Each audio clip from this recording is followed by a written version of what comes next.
It was the summer that Hollywood lost its innocence. A pregnant starlet, a blood-soaked mansion, a cult of killers who turned peace and love into terror and death.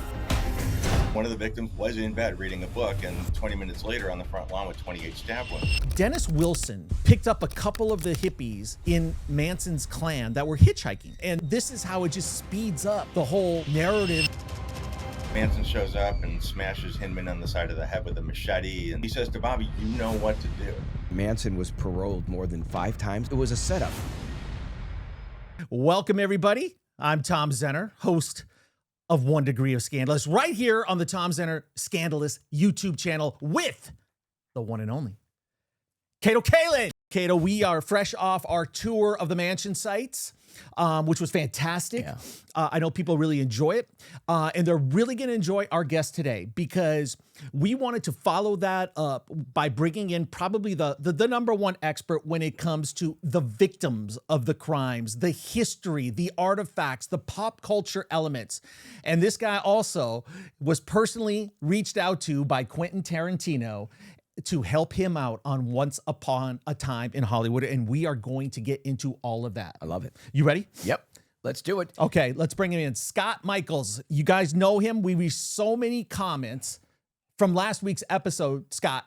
They wanted to hear from you. They wanted me to get you on the show, and I'm so glad we could do this.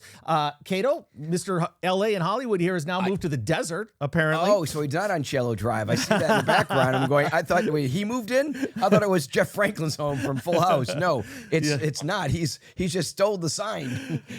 Scott, you can give tours of your house probably with all the stuff that you have in there. I know you got just tons of stuff, but welcome, man. We're really happy that you could join us today.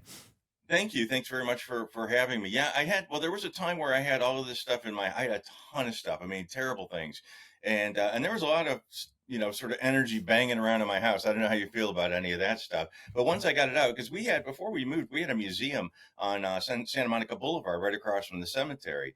And probably the main attraction of our museum, because we own the Jane Mansfield car, the one that she was in when she was killed in '67. So we had a proper museum, and it was great to get the stuff out of my house. And now I'm stuck with it again in my house. Hopefully we'll open up again out here. Yeah.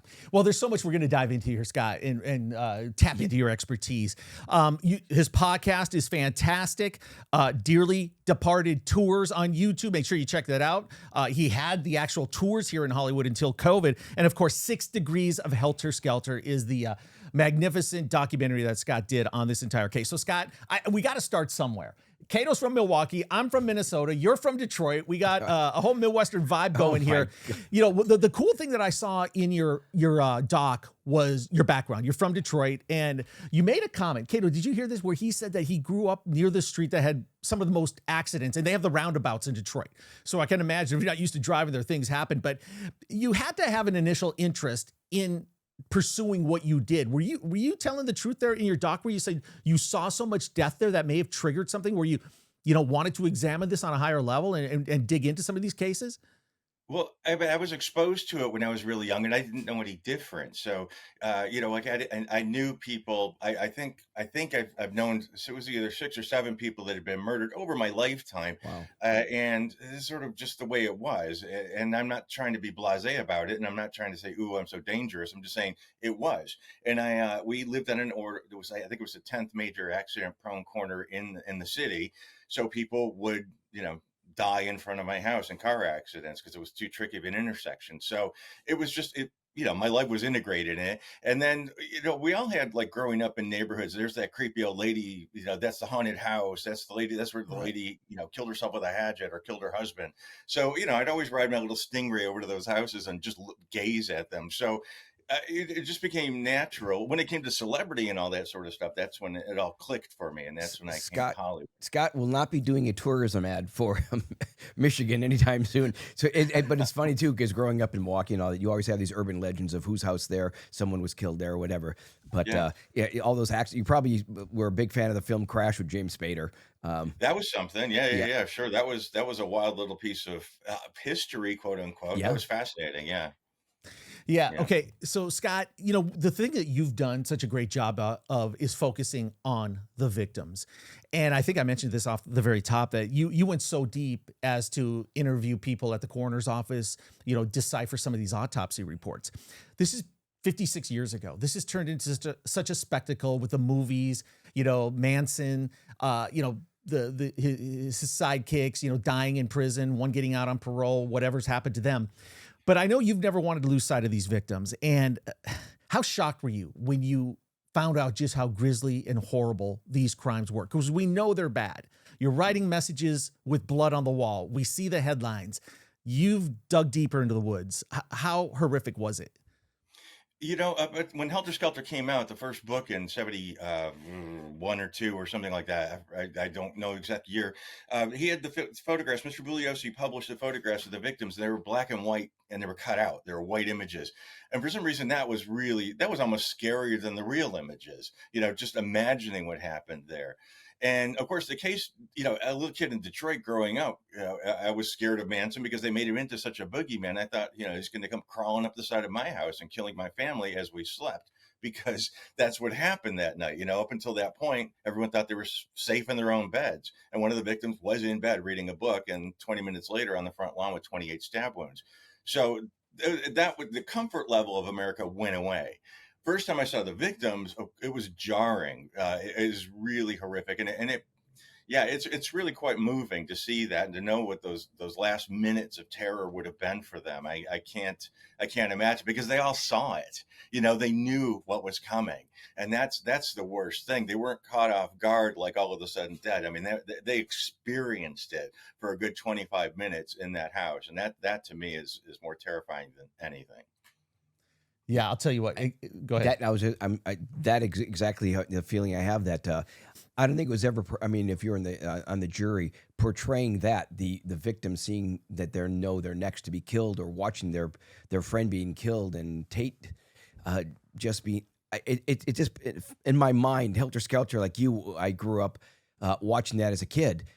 Exact same feeling you have, because it's so powerful. At that time, there's 3 networks, and everybody's watching Helter Skelter that night, and it becomes part of your life.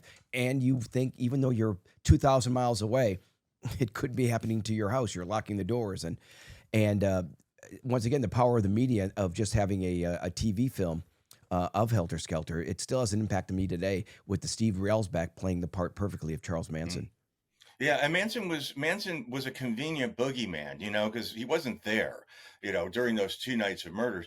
Yet, there's that crazy image that was on the cover of Life magazine that will still be the most popular image ever, and of him, or the most famous image of him. And he knew, that was it for him. He knew that he was 5'4", 5'6", or something, like, not an intimidating guy, but he knew he wasn't getting out after that. So when he played up the boogeyman thing, he does all those interviews where he's doing that business, and you think this guy's out of his mind, and he wasn't. He was actually a pretty intelligent, not book smart, but a smart, eloquent, guy. You wouldn't know that to look at his handwriting, but he stepped up. That's also a way to survive in prison too. Act crazy, and they'll leave you alone. Yeah. So he knew the way he was being portrayed, and he just stepped into it. Yeah. Tom Snyder did a great interview with him on NBC. KCRA, the NBC affiliate in Sacramento, went into the prison and interviewed him. And you wonder how much of it is an act. I mean, because you watch that stuff, and this guy's disturbed, obviously. You wonder how much he's playing that up, or even after all those years, that is who he is. Because that dude, that psycho dude, isn't getting a music contract, right? I mean, he's going to freak out every music executive and whatnot. But, music is such at the core of so much of this. And starting with Dennis Wilson, right? Of the Beach Boys, and the hitchhiking story, right? It's just unbelievable. And I didn't even know, Kato, did you know that Manson actually moved into the house with Dennis Wilson in the Palisades? Oh, okay. I've heard that story. Yeah. But Terry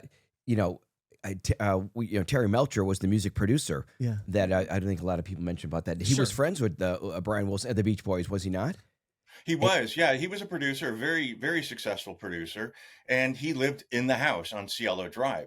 So when Dennis hooked up with Manson, because Manson could be whomever you needed him to be, so, and he also knew how to I don't know, he could be your brother, he could be your father. So, but he knew how to get things out of people. So he charmed himself with Dennis Wilson, and he gave him the girls and gave him the drugs. And then he'd sing whenever he got a chance. And Dennis is like, this guy's all right. I'll introduce him to Terry. So Dennis drove Charles Manson up to Cielo Drive when Terry Melcher was still living there and introduced him. So Manson had been on the property several times. And Terry, as a favor to Dennis Wilson, went to the Spahn Ranch and heard Manson sing. And he was like, he's all right, but there's nothing I can do with this, really. Mm-hmm. And unfortunately, he said something like, I'll get back to you, the Hollywood thing. And Manson's like, oh, he's coming back, so they're getting all ready every day to get, Terry Melcher's coming back, and he never comes back. And the sort of, I wouldn't say that's the inspiration for what happened. It's certainly not why Manson chose that house, at least not to get Terry Melcher personally, because Manson had been to the house and he knew Terry Melcher didn't live there anymore. But Terry Melcher was a big part of that. Then Terry Melcher was roommates at that house with Mark Lindsay of Paul Revere and the Raiders, and Beach Boy, and he hung out at Cass Elliott's house in Laurel Canyon, and Manson was there too, just like the rest of them. They didn't care. There was no IDs being checked at the door. Anyone could come in, and Manson's like, hey, here's this crazy guy, with the chicks. Watch what happens when he starts singing, and then the chicks are writhing and doing all this crazy stuff. And he was a spectacle, and he wasn't terrible. So they let him in. I don't think people the impact. I don't think people back then realized that Manson is in with, at that time, probably the biggest artists. I mean, Paul Revere and the Raiders were huge. I mean, they were on Mark Lindsay constantly on American Bandstand, the #1 show of the popularity of that. The Beach Boys together. The whole music thing, I think, is what motivated Manson. Tom mentioned, I wonder if Manson knew he was playing crazy. I think so. I think ego has got to be involved, and he kind of knows. Oh, yeah. He's got this thing that I've got this power. People are loving me, even though he's this evil person. I think that people just, he knew he could manipulate people, obviously. He could get them to murder. Mm-hmm. So, you brought this up with being at Spahn Ranch, and Tom and I were at, that area, which is out in nowhere land. Can you humanize it? Did Charles Manson drive a car? I mean, I can't see. Did he drive a car to these places like Cielo Drive beforehand? Did he get dropped off? Yeah. How did that all work? Because this is sort of like, did people know that Manson actually had a car and a life? Yeah, he borrowed cars from people who worked at the ranch, and in fact, the getaway car that they used on the 2 nights of murders, which still exists, that was something they borrowed from one of the ranch hands. And around the ranch, they all had dune buggies, and because it was all Topanga Canyon, it was all in the mountains, and it was a lot of wilderness back then, and a lot of hitchhiking too. But Manson spent a lot of time on the Sunset Strip. He was not unfamiliar to the Whiskey A Go Go or Ben Frank's and things like that. So yeah, they were quite mobile. It's always hitchhiking, a lot of that kind of stuff too. There's so many people that have those stories, like, I picked up Manson hitchhiking, or, I went horseback riding.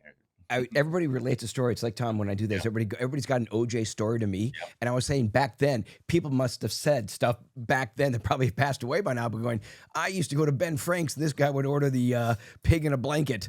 And so whatever, though, but everybody tries to relate to a crime. Insert themselves into the story. I did a video about all the people who claim to have been invited up to the Spahn Ranch up to the Tate house the night of the murders. And there's probably, I don't know, maybe 20 people that have written in their books, I was supposed to be there, but I fell asleep. I was on my way there, but my car was acting funny. Rick James had a hangover. He was supposed to be there because he was friends with Jay Sebring. So many stories. Of people who claim that they should have been there, but they weren't, for an act of God. Well, I'm sure actually it was a party house, though. I'm sure. And, and Tom, does anybody, and you would know, Scott, I've never heard anything about Roman Polanski. He's is Sharon Tate's pregnant with their baby.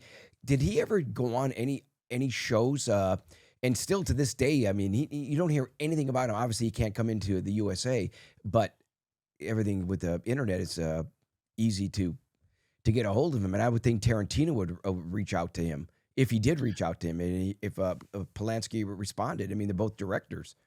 I don't believe Tarantino reached out to him, because I don't know. I guess there was maybe no need to. I'm pretty sure that Roman got an advance copy of the film. I know that Deborah Tate had something to do with it. And I think because Deborah Tate, Sharon's little sister, I think Roman had less of an issue with it because he knew it would be handled a bit more, tenderly, I guess is a good term for it, instead of being, the massacre of her, of Sharon and the others. They knew that with Deborah's involvement, it wouldn't be exploitation in that Mhm. regard. But Tarantino never did. Roman has done a couple of interviews over the years about how devastating it was, but then how can you not be devastated? And also I think he feels a lot because Roman's a bit of a womanizer. That's never been a secret. Sharon knew that when they got married. I'm saying that like I know them. I don't. I just study. Yeah. And but and according to a lot of legend, Roman was busy that night when he got the phone call in London. So I think there's a lot of feelings, of course, anyway. But I think that there might be some sort of residue as Mhm. far as conscience goes. I don't think there's any two stories that have more ulterior theories, people with an opinion, misguided facts, other than OJ, the saga, and this one, just because it was larger than life. It took place in LA. It involved celebrity culture. It was Yeah. the horrific nature of it, et cetera, et cetera. And we have, so many people like drop in comments that, they're experts, right? Oh, it was the CIA. Manson went there to kill Melcher when Scott, you're basically saying, he knew that Melcher wasn't living there. And, I think about the butterfly effect here, which is fascinating because Dennis Wilson picked up a couple of the hippies in Manson's clan that were hitchhiking. And you can correct me if any of this is wrong, Scott, okay? He takes them to his house, has sex with the two of them, and then eventually Manson moves in there. And this is how it just speeds up the whole narrative that Charles Manson could have a musical career. And you wonder what would have happened if he didn't pick up those hitchhikers, or who else would have died, or maybe somebody would have. But man, the music connection to this, and the rumors that he was auditioning for the Monkees, or almost on that show too, right? Isn't that true, Scott? Though, that you find that there's so many people that piece different things together that really aren't factual, but everybody's so fascinated by this 5 decades later.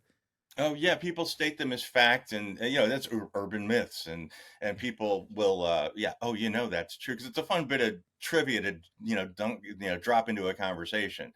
But the Manson thing didn't kick off. I mean, there was no sinister aspect to it back when Dennis Wilson met up with Manson, because Dennis picked up the girls, then he left and left them in his house, and he returns and there's like a dozen people there, and Manson introduced himself by dropping to his knees and kissing Dennis's feet. And Dennis wasn't a particularly serious individual. He was the best looking of the Beach Boys, but all he really wanted to do was get drunk or get high and party and have sex. And Manson saw that, so he provided all of that for him. In the meantime, as I say, he'd sing and the girls would dance, and that's what charmed Dennis Wilson, because he did speak like a guru. And if you're tripping on LSD or something, Manson, the way he spoke, no sense makes sense. Also, everything is all is forever or something. He would speak in circles. So he was quite charming in that. And then it spiraled when it came to Spahn Ranch days, because they were all thieves. They're always thieves. They're always,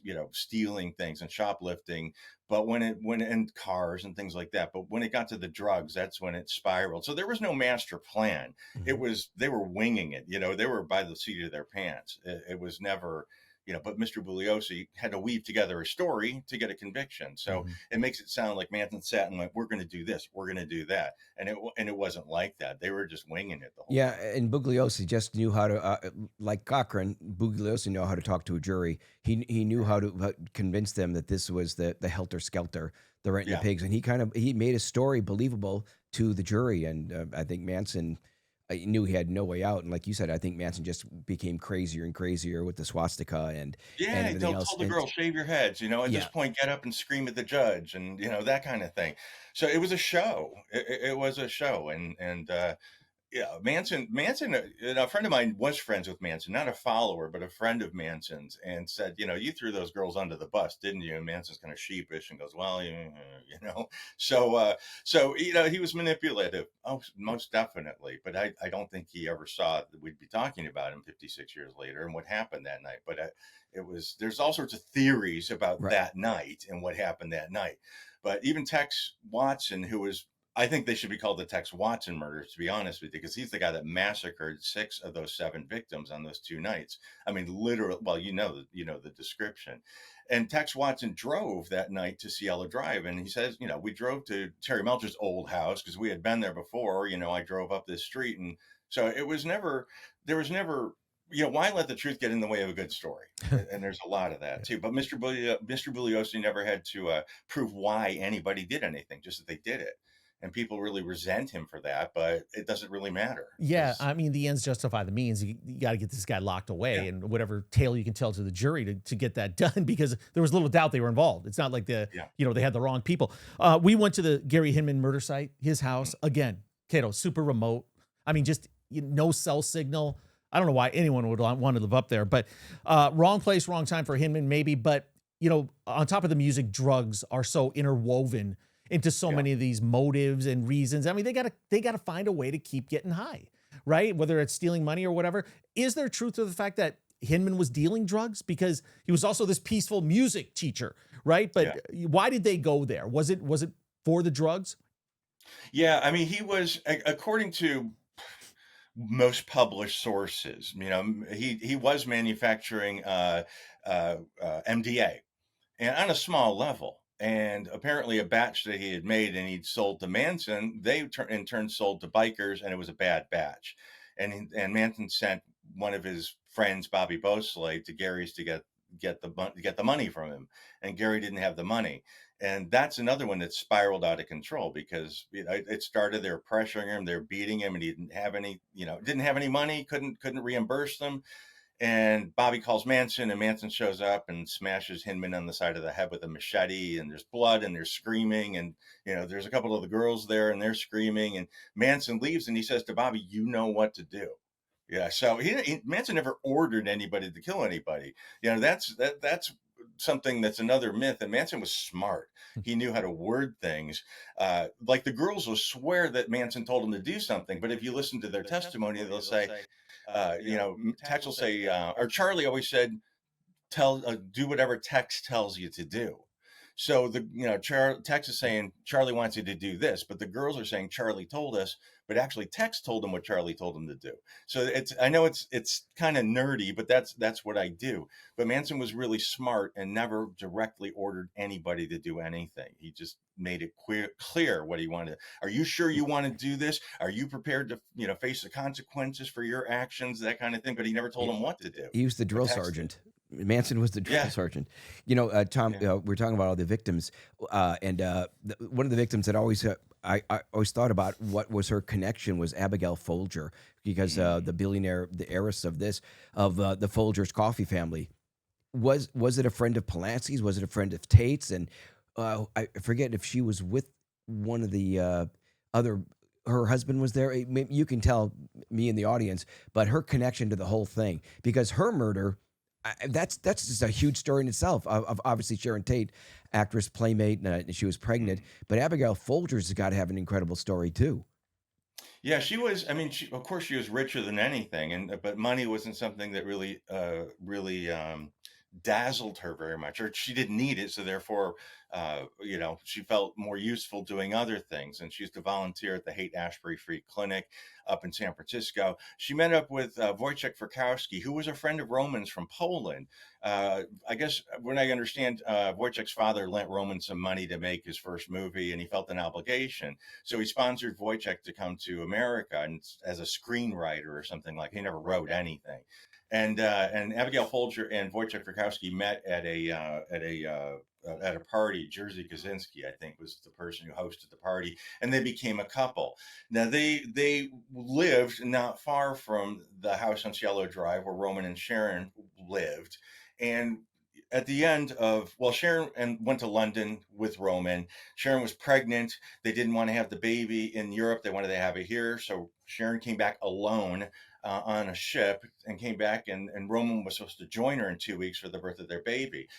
Roman didn't want her alone in the house, so he asked Abigail and Wojciech to move into their house well, actually the summer they were gone, and asked him to stay for those couple of weeks when Sharon got back so she could have the baby and she wouldn't be alone in the house. So there's lots of other stories that Abigail was trying to dump Wojciech Frykowski. I personally think Wojciech's a lot more responsible for this than anything else, because he was a pretty scuzzy guy. Hmm.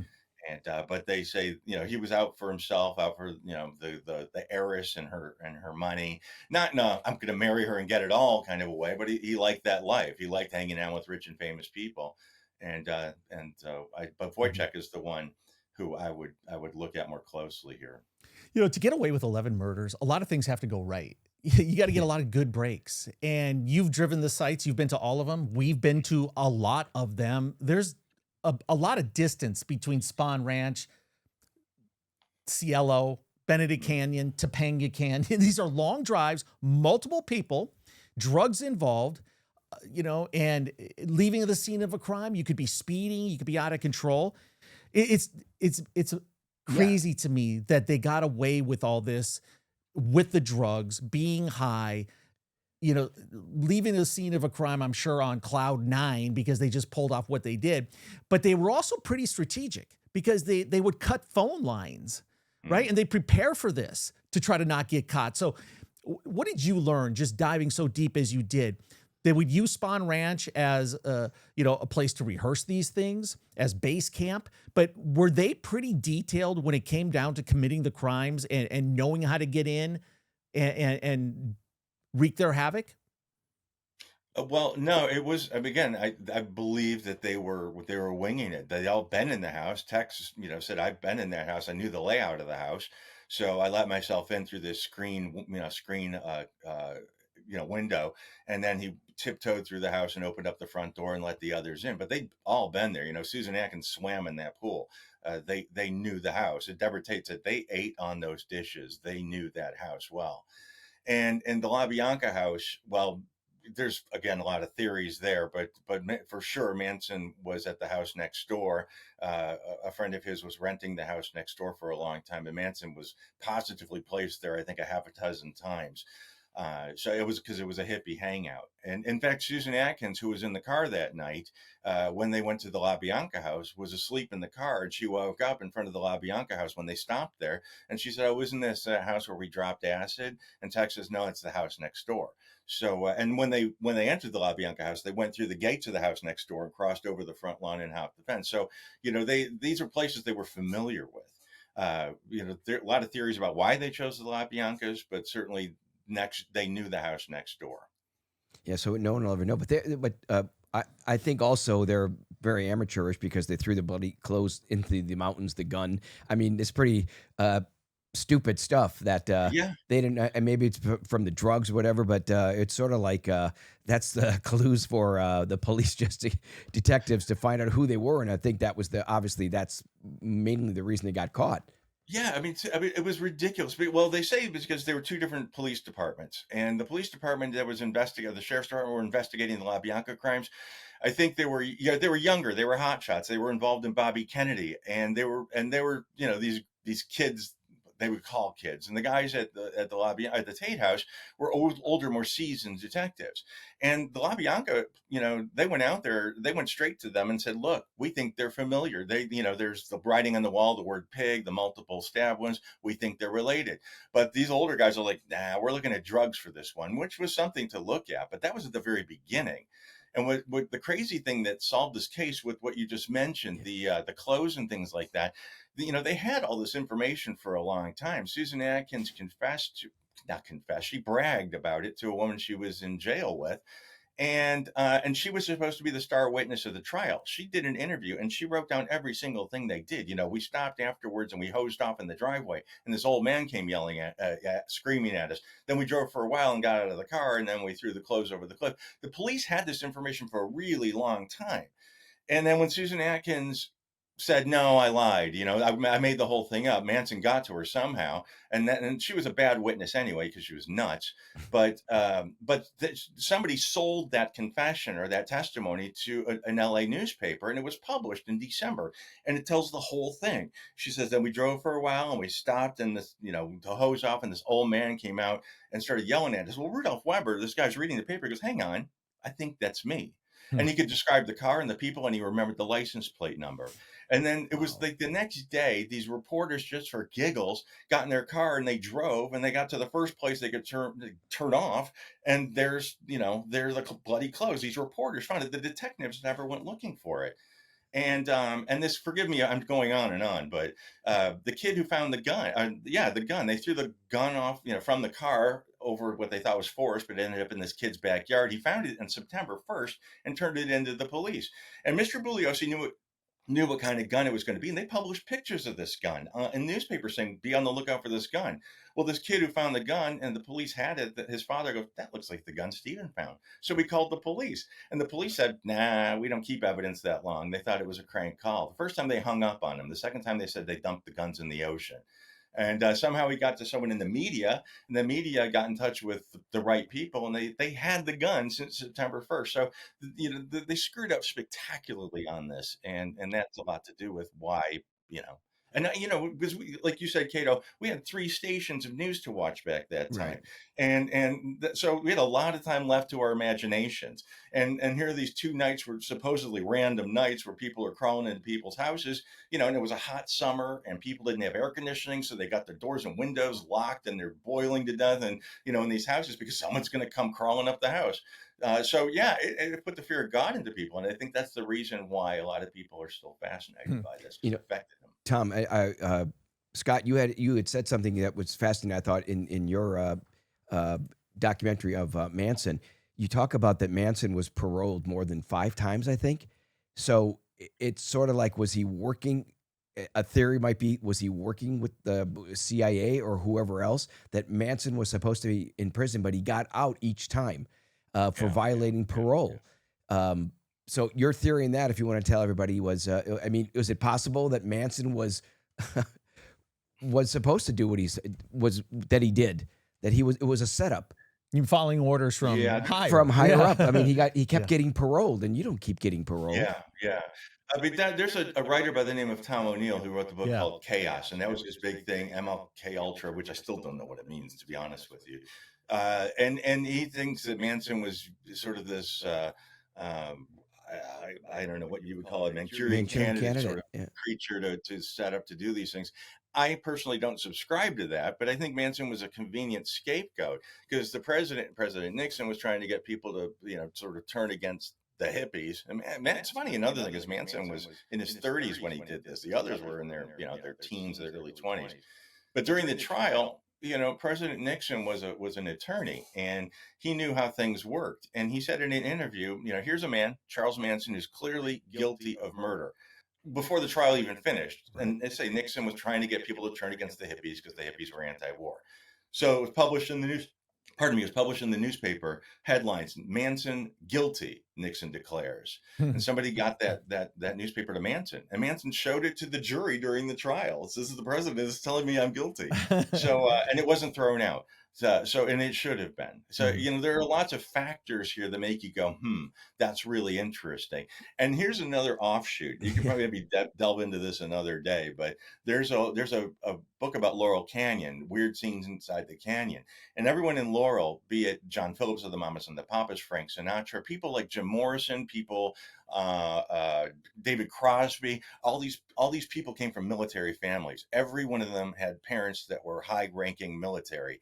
And there's a military installation in Laurel Canyon. They say was used to make military films. Jared Leto lives in it now. But yeah, so they're saying that this whole hippie movement with the huge stars that were getting it one after the other, they were hitting it big. The Turtles and in the Doors. They're saying that it was all manipulated by the government. I know. I shouldn't have even opened that door, but it's a possibility. But everybody talks about it, right? Right. And then with his book, with Chaos. By the way, I was in touch with Tom O'Neill all last week. He's in Europe. I'm trying to get him on. I'm also trying to get the director of Chaos on here. So we can explore that theory a little bit. But yeah, people buy into it, Kato. I mean, you hear CIA all the time. Yeah, I was thinking, Tom, with this, I would think that all those people are from military family. I wonder if that was just them saying, screw you, mom and dad. I'm going to go the other way, the opposite of you, and not have this authority figure, the father, and they start getting into possibly Yeah. drugs and the rock and roll, everything that the authority was against, and they became. It So could be that simple. That's yeah, the thing about this. It could be that simple. Yeah. What about the race war and Helter Skelter?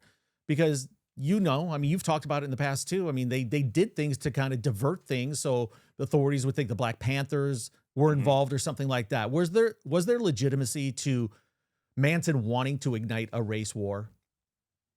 Well, I mean, Manson was a racist. I know that. And I know that Manson used a lot of situations to his advantage.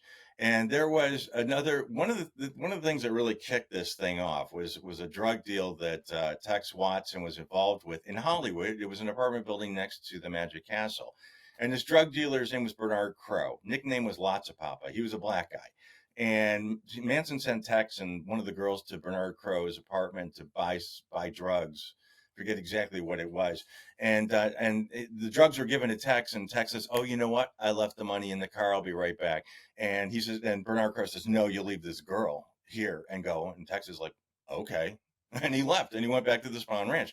And before he even got back, Bernard Crowe calls Manson. He says, "I'm going to cut this chick's throat. I'm coming over there. I'm going to kill every one of you." And Manson says, hold up. I'll come there and I will make it good." So he goes to Crowe's apartment and shoots him. And so, but it was like the next day, one of the Black Panthers was shot and killed in Hollywood. And Manson's like, "Oh man, what did I do?"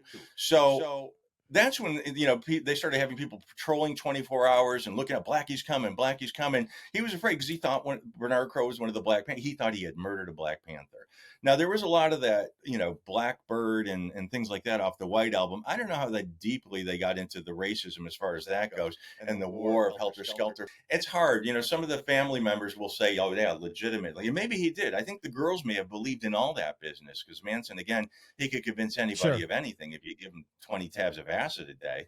And so, they did believe he was Jesus Christ. He started off as a preacher in San Francisco and at the Haight-Ashbury area, and people followed him. And Manson was involved with cults too. There was a cult down the road called Fountain of the World that Manson lived in. And he saw how things were there, and he saw the way that, the guy had all the girls in the world that he wanted, and he knew what to say, he knew what to do to get him to do what he wanted them to do. So the girls may have believed in Helter Skelter, but that wasn't really what was going on. It was convenient. Yeah. So Sharon Tate is really just starting her career. She's 26, 8.5 months pregnant, married to a famous director at the time.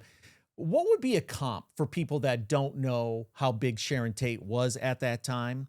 Could you think of a comp like in modern day as far as an actress, if this had happened right now, what kind of name that would be? Have you ever thought of that? I mean, Sharon wasn't that famous. Do you know what I mean? She became famous after this. But if you look at her movies, I mean, they're not that good. And I always say she'd be like a Tina Louise character. Do you know what I mean? If she continued on, she'd be like Ginger from Gilligan's Island. And I don't mean that in any nasty kind of way. right. It's just that her movies weren't good. She was in Valley of the Dolls, where she played a bad actress. I mean, I'm sorry, that sounds so shitty. I don't mean it to be Right. that way because But I'm so fond of her. But so she was she method wasn't acting in and I that don't one, huh? Yeah. I don't But think she would have continued on with the acting. She wanted to be a homemaker. I think she would have been happy with not. I mean, she ended up in the Beverly Hillbillies and Mr. Ed and a few, sort of minor movies that were awful. I mean, they were just awful, and that sounds terrible. I don't mean that to be nasty. So I don't think she would have had longevity. Hmm. I think that she was happy with raising a family personally. well, and Polanski could have put it in her film though too. If He it, did, and he didn't. yeah, That's he the thing. did. He did He, movies with her and Hmm. didn't. So Yeah. there was no nepotism in Polanski's eyes. Yeah. Jay Sebring is a really interesting character from Detroit, like you. So I know you've really taken a good look at his background. What brought him to LA? And this guy's in the middle of so many things. The one fact I learned is he knew a producer that was doing the Green Hornet and needed a karate expert. And Jay and Sharon Tate were taking karate lessons from Bruce Lee. And that borns Kato. yeah, that's Kato, the named after character Green, from Bruce Lee. named after Green Yeah. Hornets. Yeah. But Sebring, loved Sharon Tate. No question about it. Was he content in that role? Do because you see Once Upon a Time in Hollywood and how that's portrayed. This guy's charismatic, taller than Roman Polanski too, by the way. Was there something there ever, or was he just like totally cool being her confidant, protector, and just being heavily involved in her life? Yeah, I do believe, again, I didn't know them. I'm not speaking like it from personal knowledge. And from everything I've read and heard, Sharon was the love of his life. Sharon, as people who are involved with others that don't treat them very well, there's a psychology to it. You leave the guy who treats you like gold and go with the guy who doesn't. There's something in their psychological makeup that makes them do that. Jay was a decent guy. I've never heard anything really negative about him as a human being. And he revolutionized hair care for men. He started cutting hair in the Navy, and I think he cut Vic Damone's hair, and Vic Damone is the singer Vic Damone is the one who introduced him to Sinatra, and then he became this creature that never was one before. So it was a novelty, and he became, the guy to go to, Henry Fonda, and James Garner, and he went to sets of movies to do guys' hair that never happened before. So Jim Morrison, the famous album cover, that was a Jay Sebring look. So it's fascinating. But Jay was part of the Hollywood elite, and I do think that Sharon was the love of his life, and I think he was happy to be in their lives in any way because of Sharon. Now, the way it was represented in Once Upon a Time in Hollywood, where he says, I'm just waiting for Roman to screw up and I'll be there to pick up the pieces. Maybe that's true. But they weren't involved at the time. A lot of people think that they were, in bed together. They were sitting in bed, he was at the edge. I buy that. I buy that he was biding his time, because Jay's a smart dude. He's very comfortable on the periphery of Hollywood. He's one of those guys that everybody wants them to have around, put him in their entourage, does their hair. He knows how to handle himself in those settings. I'd play the long game if I were him, for sure. I wonder if that was based on the Warren Beatty playing George Roundy as Jay Sebring. If there's a connection there, it's kind of the same time. If you're familiar with that Shampoo, Sure. Beatty, and it's he had all the starlets and slept with everybody. So Could have been loosely. Could have been the Sebring was the celebrity stylist. He was. I mean, he made men's toupees, and they were actually not, like those George Burns and Fred Astaire, like hubcaps put on their heads. Jay made them look good, and that there was never anybody that concentrated on that, so he's embraced. And he was embraced. To pay or not to pay? Tom's always said that to me. Well, he had a hell of a lot of secrets then if he was making toupees for A-list stars in Hollywood, right? I'm renting my head tonight. No wonder they trusted him a lot. Yeah. Hey, Scott, this is all great. This is fantastic. And then the other side of your career and your background is your involvement in Once Upon a Time in Hollywood. And I love the movie. I know Kato did too. It was fantastic. It was the last movie I've been to in a theater. 2019 is the last time I stepped into a theater myself. And I don't know if it's Quentin Tarantino's last one, but he ended with a bang if he did. But you were heavily involved. You were a consultant. And the great part of this story is Quentin Tarantino saw 6 Degrees of Helter Skelter and then reached out to you. Go watch Scott's doc and you'll see all about this. Now, you talked in the documentary that you got your first text from him or his assistant in February of 2018, right? Right. I was blown away how fast they made that movie then. Because, setting up those sets as intricately as they did, casting this thing, editing it, the movie came out the next year. I was just kind of blown away. I thought the initial interaction was going to be maybe 2.5 years before the movie came out, maybe even 3 years.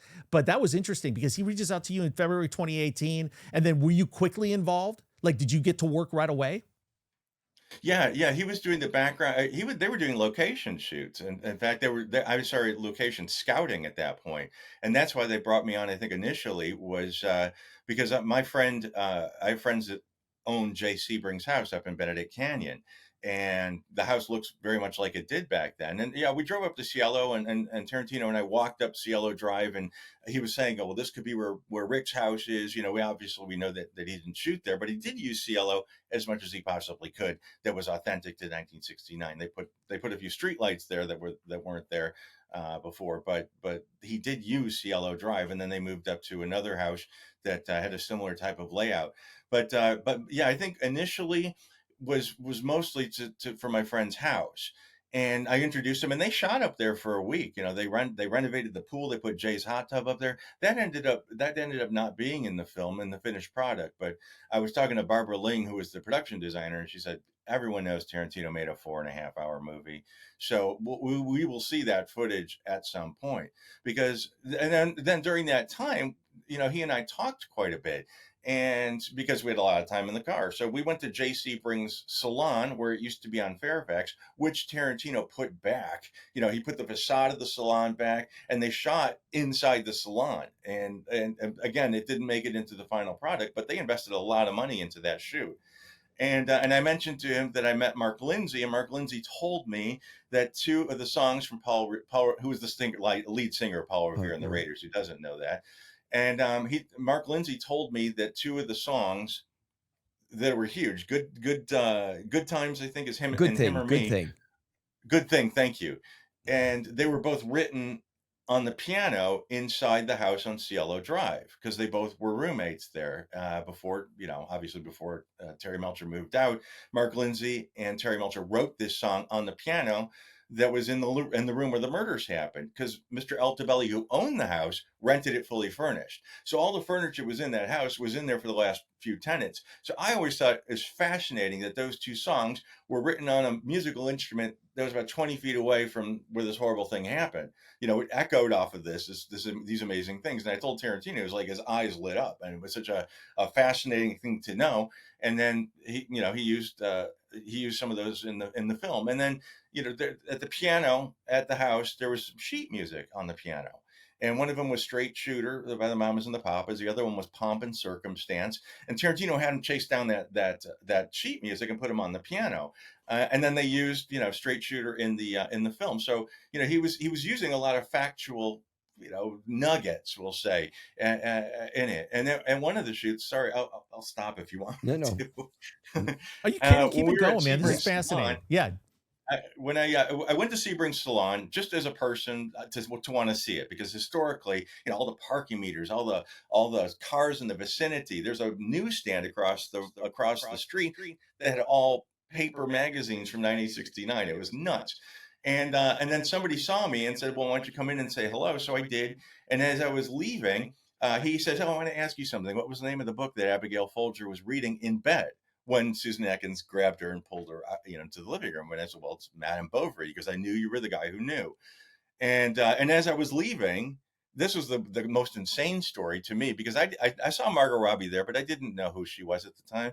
I just knew it was the girl playing Sharon Tate. And as I was leaving, I was about 20 feet away, and I heard my name be called out, and I turned around, and it was Tarantino. I'm like, "Oh my God, he knows my name. That's so cool." He says, "Come here, I want to introduce you to somebody." And he says, "Scott, meet Jay." And Emil Hirsch comes out. He's dressed like Jay, looks like Jay. He has the stripy pants that he was actually murdered in. And he just holds his hand out and shakes my hand. And I mean, all I could think of, because I was really overwhelmed, I just thought, do well by these people, because at that point there were only black and white pictures in a book, and nobody knew who they were. And he was giving them a chance to smile and laugh and be human beings. Mm-hmm. Wow. So in the film, there's that scene where they are driving up Cielo Drive, and Tom and I were just there. It looked totally different. Was that the actual Cielo Drive? How they did that in the car with Tex and the girls in the car, and then they walk up. There's a few scenes of them walking up Cielo Drive. Is that the actual Cielo Drive in the film? Yes. Yeah. When they show them peeling, that corner where you guys were, where it goes and curves and goes up, where you guys were standing, that was seen probably, a dozen times in the movie, where they're coming down and they're peeling out right there. And at that last scene with Tex driving the car, they went up that hill, and they had the, interaction with Rick Dalton somewhere else down in Universal City, where that cul-de-sac really that they used. And then they backed down the car, and they parked it exactly where the killers did park it that night. And then they walked up on foot, and they got to a point where there's a guardrail on the left. In fact, I don't know if that's represented somewhere in this poster right here, where they're walking up with their weapons, and it shows them walking to that guardrail, and then they cut off and they went to the other place, because that was the last bit that's authentic to 1969. Well, Tom and I were on Cielo Drive. We got kicked out. We couldn't even use Tarantino's name or anything. And I was trying everything to see if we could stay there, but this woman came out and was going to call the police. Oh, yeah. Everything. And people don't know that street. To back up your car, it's almost impossible. It's like you're driving in Italy. It's only so wide for a car to even get up there. And we were just like, no, you're right. We took In us fact, forever. one of the houses, Brad Pitt was driving that Carmen Ghia, and one of the houses up there still has a gash in it from him backing into it because it's so narrow for to turn around up That's there. pretty funny. But yeah, a lot of people have had interactions with that particular residence. How much of the filming did you get to actually watch? Were you on set, advising the actors who were playing the victims and helping them out, making sure everything's authentic? How much of the shooting were you allowed to see? I mean, I was in the crowd, really. I wasn't invited to participate. In fact, actually, at the El Coyote scene, Tarantino came up to me and told me about there's a scene when they're walking into the El Coyote, and they contacted me and they asked me what they ate that night. I mean, that was how nerdy they got. And then we were in front of I was standing in front of the El Coyote, and he goes, "Hey man, I gotta ask you something." He says, "What's going on over there?" And he's pointing to the New Beverly, which is his theater. And I said, "Well, that's your theater." He goes, "Yeah, but what was going on there that night?" And I go, "I really don't know." And he says, "Well, there was a premiere of a movie. It was a movie. It was called A Man and a Woman or something to that effect. And because they had called it an educational movie because that's the way they got away with showing porn at that point. And I'm going to have Sharon walk into the theater and saying, 'Hey, what's going on at the Dirty Movie Theater?'" And it worked out that way, just the way you said it. But it was neat because he was like trying to dazzle me with nerdy facts. And that's like one of the things I didn't know. And I went down to before there was the internet, I went down to the library and I got the old phone books and I found out what, the LaBianca's phone number was. And, I did all this really nerdy stuff, like 25 years ago, but that's why he hired me. And in fact, when we were at his production office, it was February and I had my jacket on and he says, "What I really want to do is bring 1969 back to Los Angeles." And I'm like, "Dude," I go, I show him my tattoo and he goes, "You are the guy." And so that's how he wanted to be as accurate as he possibly could. And that was really neat to be part of. But I wasn't involved in the shooting. I was involved in the information. Got it. And they would contact me here and there during the production. Well, the phone numbers definitely didn't start with 555, did it? No. It was very authentic, no question about it. Hollywood Boulevard. The alternative Cielo Drive where they shot the actual killings at the end. Now, the only thing that wasn't authentic was the ending, which is great because how do you put that into the movie? Now, Tarantino's so secretive, right? I'm sure you had to sign an NDA or 10, just being involved in this as a consultant. Nobody even knew the name of the movie when they were when it was being filmed. It had an alternate name at the time. Project number 9. Yeah. So, were you thinking how he was going to handle the end? Did you get to look at the script or anything, or did you see it for the first time at the premiere? I did. It wasn't even the premiere. The premiere was a week later than when we saw it. There was a screening at the ArcLight. They were doing a tribute to Tarantino a whole weekend, and then the last event was showing Once Upon a Time in Hollywood for the very first time. And you bought, it was like I got there. The second tickets were on sale, and about 6 of us went. Wait, you had to buy a ticket? Yeah, no one knew. It was just I didn't get any special treatment. I got hit up for some information. And are you in the credits too? Yeah. Oh, that's great. I'll let you go with your story. Sorry, that's great though. You got your name in the credits. That's okay. So we're at the premiere, the premiere happened at the Chinese Theater like a week later.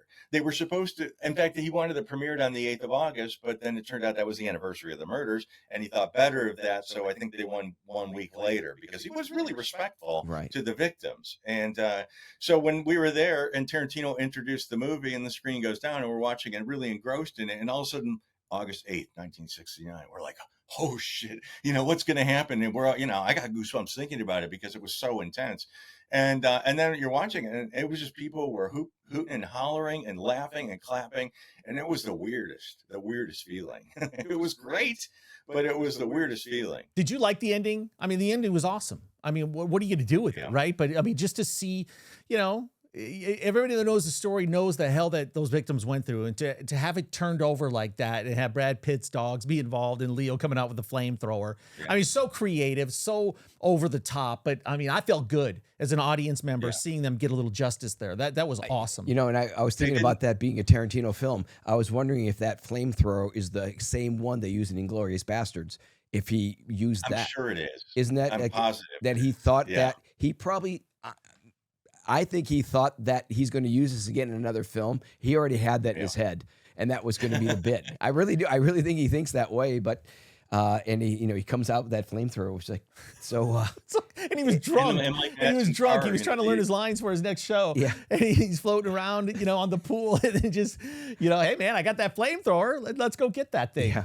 Classic. Yeah, that was cool. But he didn't dirty. I mean, dirty. It sounds so. He didn't. There was no mess on those victims that night. You know what I mean? They were all uninvolved with it.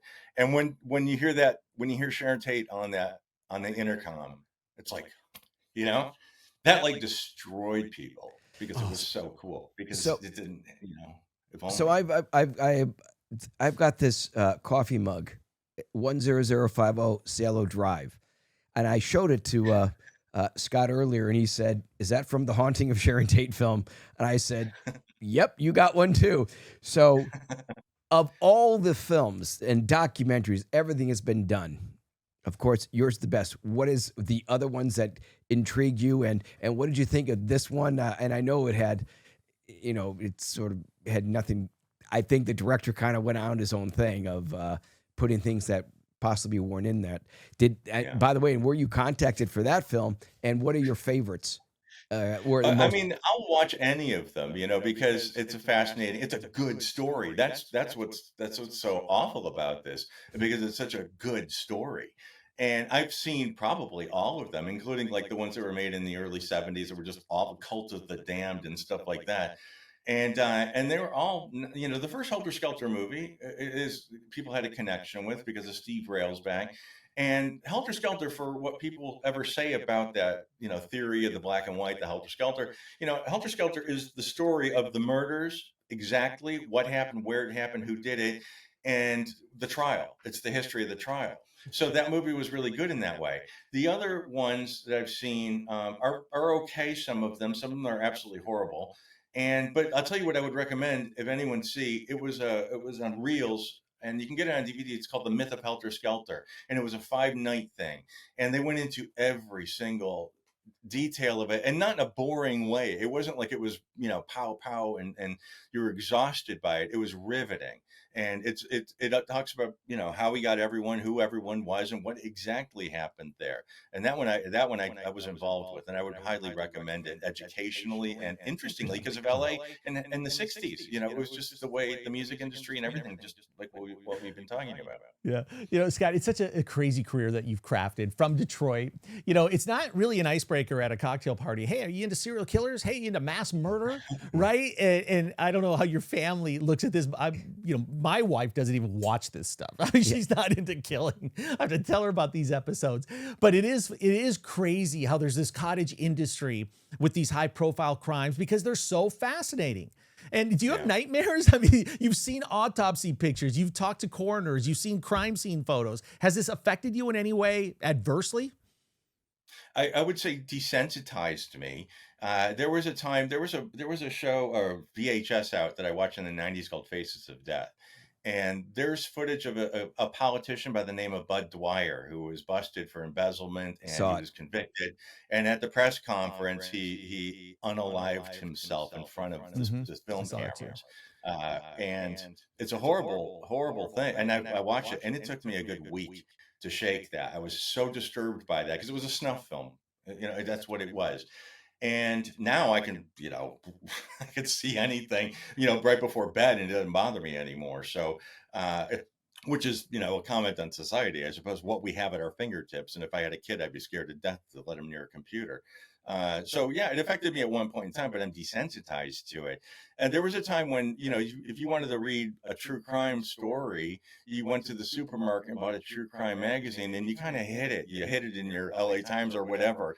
And nowadays there's 24-hour crime networks, and there's, 5,000, shows, or, people are doing 8-night shows on things. And, so it's part of our everyday life anymore. Everyone's a true crime fan. Yeah, I mean, it's brought it out of the closet. Yeah, well, DC Comics is detective. It means detective. That's what it stands for, Detective Comics. It's all, people are fascinated. I didn't know that. That's interesting. Yeah, that's what DC stands for. Can't get anything past Kato. Yeah, I did that. How about Kato? Okay, did your mom watch The Green Hornet? Is that where your name came from? Yeah. Everybody watched The Green Hornet growing up. Back in Wisconsin, we had three of the brothers. So that really is the origin of your name? Yeah. Green Hornet fighting No kidding. Kato, so it became my middle name, Brian Kato Kaelin. It's a Trivial Pursuit question. It's a Jeopardy question, and I was a highlight on Beavis and Butthead. So it's my life's pretty complete.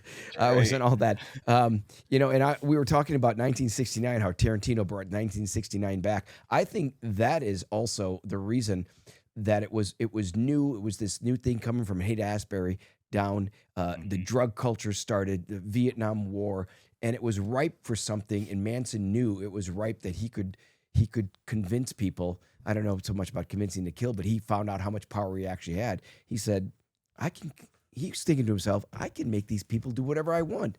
I think that was a new time in America, and it was just this someone looking for something. And that's sort of the same thing with the Beatles coming to America. Everybody was looking for some kind of outlet. And I think 1969 was just ripe for this to happen, for someone to take over. And I think he, in a small community, Spahn Ranch, he kind of took over as this messiah. Yeah, I mean, he would trip. Yeah, he would give. He hardly ever took drugs himself, but he'd give everybody, MDA or LSD. And while they were tripping, he would stand in front of the fire and behind him, and he'd be doing all this business and preaching his, like you say, his roundabout speaking about no sense makes sense, and and all that business. And they thought they saw flames coming out of his eyeballs and Right. blew on a dead bird and it came to life. They were just hallucinating. But Manson knew how that made him look. And so they were really spirals in their eyes. Brainwashing is a really sophisticated term for what happened there, but technically you could say, yes, that's what happened. Okay, this has been great. Scott, I got one more question I'm going to ask you in just a second, but I want to promote everything out there for our followers and our fans and our subscribers. Got 6 Degrees of Helter Skelter. It is a fantastic documentary. You went to so many sites. You're a great narrator. Your knowledge, your insight, just explodes through that screen. Yeah. So if you're into the Charles Manson thing, you got to watch that. And then his Dearly Departed Tours podcast on YouTube. He used to actually have the actual tours, going around Hollywood until COVID, but go check out his podcast on YouTube, Dearly Departed Tours, 220,000 followers and growing. So congratulations on that. So it's fantastic. Maybe you take a tour of Kato's place now that you know that where the name came from. Yeah, there are a couple of places I'd love to drive around LA. Too. We did that, Scott. Kato and I went to all the spots last year. We went to all the big OJ spots, McDonald's for the first time. Our people, our fans, I mean, I love it too. I love that we go to these sites, and it's just from being in the studio then going out, it's just two different looks. It's fascinating to me, and I've lived here for 40 years, but it's still fascinating that I've never seen Spahn Ranch and everything else. And went to, like even the Richard Ramirez, the Night Stalker. We did that tour, and people love it. So yeah. And by the way, you're fascinating. Yeah. Hey, Scott, here's my last question for you. I'm just interested in your opinion on this one. The murders start in 1969, July 27th. And they happen fast and furious after that. August 8th through the 10th or 11th, and it's 11 victims. How frequent do you think they would have continued to do this if they could? They got a taste for blood. They're in the headlines. I don't know if that's a part of it or not, or if they're even following the media. But I mean, these are chaotic scenes. If they want to wreak havoc on Hollywood, they are well underway. Have you put any thought into thinking how long they would have tried to continue to do this if they could have? Well, I don't think it was a plan. I think they were winging it. I think, and also when they say, are there other bodies, and everyone had such a big mouth. Nobody could keep their mouth shut. And so I don't think there's any secrets to learn. And I don't think that, because, they were around for a while. They weren't actually arrested till I forget, December is when they were finally charged, and there were no murders after that. So I think they were dealing with situation, and it wasn't like they were just going to go on another spree. I think that they were trying to implicate other people, but I don't think they would have. I'm going to give my answer to that of what I think would have happened. I think when after they did that, I think whenever they're at the Spahn Ranch and when groceries are low and money is low, I think they're out to do it again, or I think they're out to rob. Well, it's the drugs too when they're running low. I think anything's low, it could make your mind go crazy, and they have to go and do whatever they have to do to get the money to buy drugs and food or whatever. So I think that's always the back of the mind. certainly ruthless. They wanted to get what they wanted to get. And yeah, I know, no doubt Manson was pissed off at Terry Melcher for the, for his, and the Beach Boys for, publishing and singing his song and then changing the lyrics and not giving him a songwriting credit. There's a lot of, he felt jilted by the world, but Manson was also, Manson was involved. He was arrested when he was like 11. He wasn't a good guy. And so, but I don't personally think that they would have gone so far, but who knows? Because obviously they had no fear. There was just something that I wish I could find right now. It's like right here. There was a newspaper I found the other day, and the headline of the paper was, of course, Sharon Tate and the murders. On the very same front page was an article about O.J. Simpson signing a contract, and I just thought it was fascinating that in 1969, in August, that same day, announcing the Tate murders was an article about O.J. Simpson. Incredible. That's incredible. If you find that, send me a picture of that. Talk about an intersection of the two biggest stories. Give me like 1 second. And now that you mentioned that, while you're looking for it, there's another article from I think I sent it to you, Tom, from 1985. It had Magic Johnson on with all this women of how women change life, and on the side it was O.J. Simpson takes. This is what they said now. O.J. Simpson takes a stab at married life. And this is all in the same Yeah, you sent me headline. that. I said I that saw it's that. a Rolling Stone. We'll drop it in. I'll drop it in on this episode here. Yeah. Yeah. So Very, I could, if you got 1 second, it's like right here. or Scott, if I you, mean, I have hey my Scott, whole if you Terry send it to Melcher me, file. if you send it to me, I'm going to put it in this I will. episode, okay? Because I think, oh, you found it. whoa. That's Boom. Lindsay at Cielo Drive. Those are the gates that they, that the telephone lines landed on when they cut them that night. There's fascinating. I mean, all these. For those that don't know, There's Mark Lindsay from Paul Revere and the Raiders back in the day, he was the heartthrob that spawned David Cassidy. Is it David Sherman also? Was that his name? All the singers, they had that same kind of look, that really handsome that the teeny boppers would love. Yeah. And then Paul Revere himself was the comical relief of the band. And it was really popular back in the day of American Bandstand. And it was, like I said, 1969. It was this time of growth, and anything could happen. And it did. I mean, movie stars, rock stars. The case involved everything and everybody, and tragedy and beautiful people. And people love beautiful people. And when terrible things happen to beautiful people, they eat it up. We're gonna put in a song on our show, "Good Thing" from the movie Once Upon a Time in Hollywood, talking about a good thing, baby. Let's do it. By the Paul Revere and the Raiders. All right. I'm sure we'll be talking about this 50 years from now, too. This thing will never go away. It'll always be interesting. And Scott, man, it's been awesome. So thank you very much for joining us. Enjoy the rest of your day. And Fist whatever pump, you put got it up. coming up next. Yeah, a little fist pump Come here on, at the end. Scott, Let's go. fist pump, put it up there. All right, Yeah. Boom. Boom. Well done. Yeah. So thank you, Scott. We're going to let you go here right now, wrap this thing up. But let's talk to you again sometime down the road. It'd be awesome. You come to LA, look us up. We'll take a tour together. Let's go drive around and see some sights. Huh? That might be great. Yeah, we'll get Scott to narrate in the back seat. We'll throw Zeus in the trunk, take him along too. All right, Scott, we're out, man. Thank you very much. Thanks, awesome. Scott. You just hang there with the guys. recording and whatnot. Kato, this has been fantastic. So Fantastic. glad Scott could join us. Zeus, it's good to see you. It's been a few weeks. Did you miss us? Yeah, where you guys been? Well, we were on a tour. We were on the tour of the chart. Do you not listen to what just happened the last hour? I didn't even know Zeus was here. My Hey, goodness. Zeus, I've you know we seen love your videos going on and about you. without Thank you. me. Yeah, and how about a couple likes? Is that asking too much? A like, maybe a I nice like your comment? stuff. I By the watch way, your stuff. I've got two things, Kato. I like to critique Zeus at the end of the day. Two things. Number one, I walk in here today, and he lets me in. I go, Zeus, I think I forgot my wallet. I forgot my wallet today. And I said, that's never happened to me before. And then he starts bragging how he's never forgotten his wallet. Do you think he offered me gas money in case I need it on the way home? Maybe a couple bucks for a coffee? No, it's all bragging about how he's never lost his wallet. Here's the other thing. What are you? Are you on steroids? This microphone was so tight, and I tried to lower it, and I couldn't do it. Maybe try hitting the gym once in a while. Maybe I will. Zeus, it's good to see you. Kato, what you got going, my man? I'm going to get a physical. Actually, my doctor when I got my physical, he puts his hand on my wallet and says cough. But seriously. Hey, by the way- I heard the wallet and I had to think of something there. Hey, what are the Brewers doing? Are they losing? Are they winning? I'll check X and I'll see what they're doing. Yeah. You All should right. see my last 18-0 run scored against the White Sox, 8-0, then 10-0 yesterday against the Cubs. They're awful. Yeah. Just awful. I was worried about the Dodgers with their slow start, but they're heating up now. Okay, hey, quick thing. Drop in the comments about everything from Scott today, which was fantastic. Also, we're going to be starting a membership. okay, with the channel. So be ready. I want to get your opinion. Are you going to join? Would you join our membership? We're going to talk about some live streams that you're going to have. We're going to have exclusive content for you. Kato and I are going to take you backstage on some of these tours and do extra content.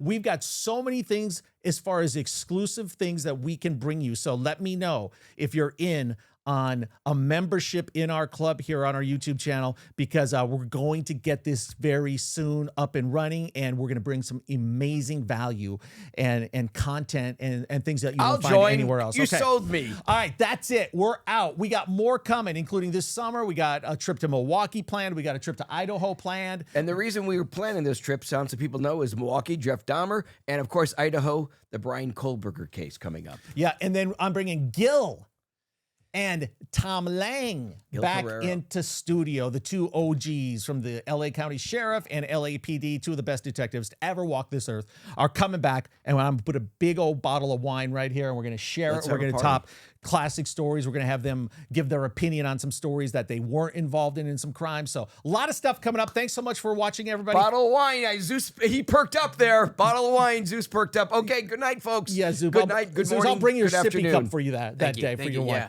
Don't forget your wallet. Wow.